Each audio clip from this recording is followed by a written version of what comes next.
Welcome to Hidden Soccer. Today, we embark on a journey through the life of a man who defied every odd, a man who not only conquered the world of football, also became a symbol of hope, resilience, leadership.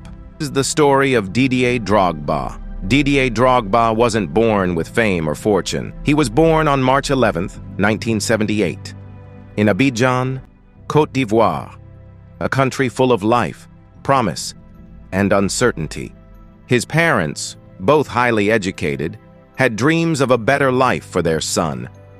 But dreams are fragile, aren't they? Sometimes they're born out of necessity, and sometimes they're forged in adversity. What makes a man?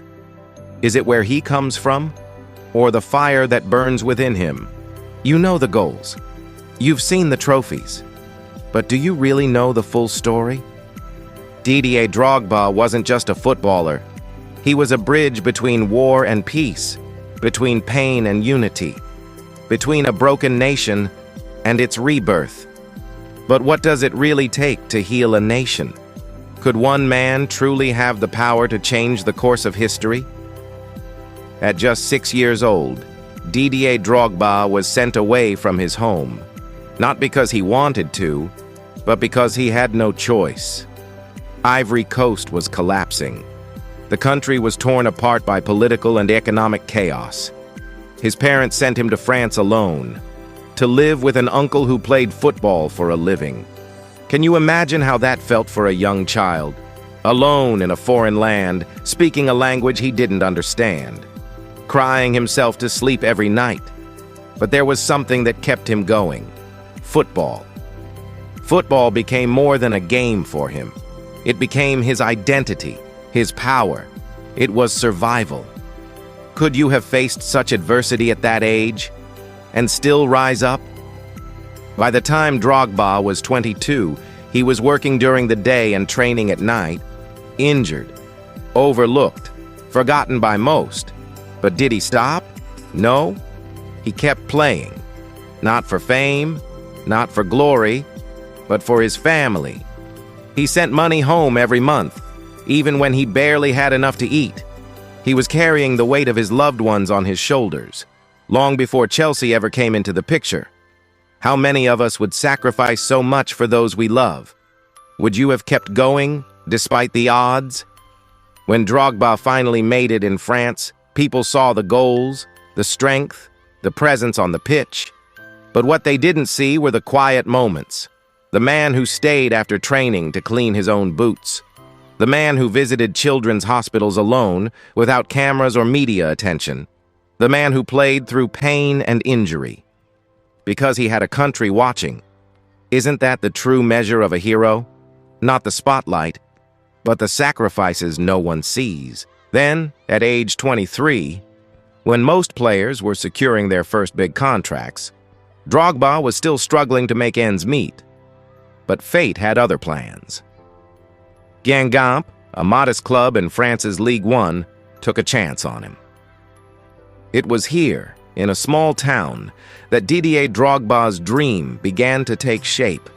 In just one season, Didier scored 17 goals in 25 appearances. The world began to take notice. What made him different? Was it sheer determination, a hunger that others didn't possess? The whispers grew louder. Marseille came calling. Marseille, the historic club of legends, offered Drogba a stage where his talent would no longer be hidden in the shadows. At Marseille, Drogba became a force. He scored 32 goals in one season, carrying the team to the UEFA Cup final. But despite his success, heartbreak awaited. The final was lost to Valencia in extra time, a bitter defeat. Could he rise again from the ashes of defeat, or would he falter under the weight of expectation? Perhaps that loss was the most crucial turning point in his career. It wasn't just about the pain of losing, it was about what he learned from it. Can we truly learn from our successes, or do we need failure to understand the meaning of triumph? By 2004, Drogba was no longer a rising star. He was a footballing giant in the making.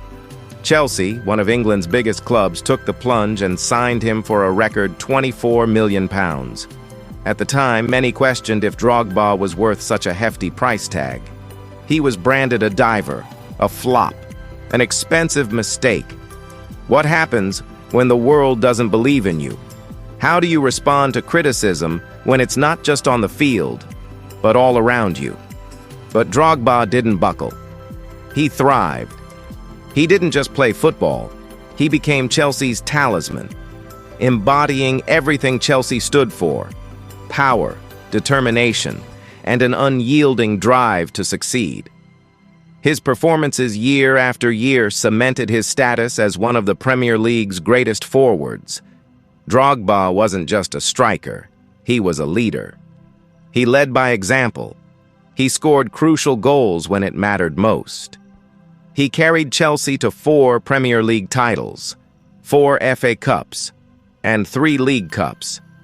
But it was the 2012 UEFA Champions League final where Drogba's name would be etched in history forever. The final was a war. Bayern Munich, the home team, dominated the match. And Chelsea? They were on the verge of despair, 1-0 down, with only minutes left on the clock. And then, a corner, a towering header from Drogba, forward. Did he feel the weight of history on his shoulders? Did he know that his moment had arrived? One penalty, one shot to make history, and Drogba didn't miss. Chelsea, champions of Europe. But Drogba's legacy isn't confined to the football pitch. Off the field, Drogba became an icon of peace. October 2005, Ivory Coast had just qualified for the World Cup for the first time. The country was in the middle of a brutal civil war. Thousands had died, families torn apart, the North and South divided. Drogba made a public plea for peace during the civil war in his country. Could a footballer really stop a war? Did Drogba's words change the course of history? It's hard to say, but his voice carried the weight of a nation. But in that dressing room with cameras rolling, Drogba took the mic and knelt down. "We beg you, lay down your weapons, hold elections. Let us show you that Ivorians can live together." Can you imagine the power of that moment? A single voice calling for peace in the middle of war. A week later, a ceasefire was signed. Drogba didn't just unite a team, he united a nation. How many people can say that their words stopped a war? Would you have had the courage to do what he did? After the war, Drogba didn't just fade into the background. He built hospitals in Abidjan, funded school programs, and used his fame for something bigger than football. He refused to play political games, even when pressured by powerful figures. He turned down bribes because his loyalty wasn't to politicians. It was to the people of Ivory Coast. Football gave me everything, so I have to give something back. Doesn't that say everything about his character? Could you say no to the wealth and power that came with the fame? What would you do if you had everything, but your heart told you to give back? Even after retiring, Drogba didn't disappear. He launched development projects, started youth academies, and gave speeches at the United Nations. Today, when Ivorians say his name, it's not about football. It's about hope. About the man who used his voice louder than any weapon. What kind of legacy do you want to leave behind? What would it take to change the future of an entire country? In 2006, Drogba scored a crucial goal for Chelsea. But he didn't celebrate. No screams, no raised arms, just silence. When asked why, he simply said, "Because my people are dying. I can't celebrate when they're bleeding." What does it take to put the world's pain ahead of personal glory? That week, Drogba donated all his match bonuses to families affected by the conflict in Ivory Coast. No cameras, no press releases, just a man doing what was right. Could you put the needs of others before your own happiness? In 2010, just days before the World Cup, Drogba broke his arm. Doctors said he was out, but Drogba refused. He trained in secret, wrapped his arm in a custom cast, and led his country onto the pitch with one arm. Why? Because his people needed hope more than ever. What would you have done in his shoes? Would you have fought through the pain to give others a reason to believe? Political leaders begged Drogba to run for president of Ivory Coast. He could have won easily, but he said no. "I'm not here to divide people again. I'm here to bring them together." Instead, Drogba focused on rebuilding. Through his Drogba Foundation, he launched projects in the poorest villages, providing clean water, solar energy, and education, using money he could have spent on luxury, but choosing to invest in the future of his people. Isn't that what true leadership looks like? What would you choose if you had the power to change your country? Would you choose personal wealth and glory or the well-being of others? Today, in villages where people may not speak English, they know one word: Drogba. Not because of his football, but because he brought light to a country in darkness. He didn't just wear a jersey, he carried a flag. He reminded a broken nation that unity was still possible.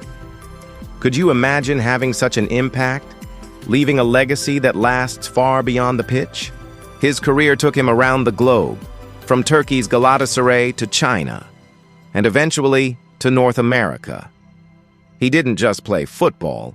He mentored, inspired, and shaped the future of the game. Didier Drogba wasn't just a great striker. He was a bridge between cultures, a symbol of how football can connect and heal. So, when we look back at the story of Didier Drogba, we have to ask ourselves, what defines greatness? Is it the goals you score? Is it the trophies you win? Or is it the lives you change, the impact you leave behind? Drogba's journey wasn't just about football. It was about heart. It was about standing tall when the world doubts you. It was about leading when no one thought you could. This is the story of Didier Drogba, a boy who defied every expectation, conquered Europe, and gave hope to millions. His legacy is more than football. It is about perseverance. It is about the belief that one person can change the world. And legends like Drogba never truly leave the pitch. And if you listen closely, you'll hear his footsteps echoing, reminding us that in football, as in life, perseverance prevails. If this story moved you, if it showed you that football is more than just a game, then let us know. Drop a comment telling us your favorite Drogba moment, leave a like if you believe in football as a force for change, and subscribe to Hidden Soccer, where we uncover the real stories behind the legends, because every legend starts with a truth the world almost forgot. Thank you for joining Hidden Soccer. Until next time, keep seeking the stories they don't teach in academy hallways, and remember, the beautiful game is more than just a game.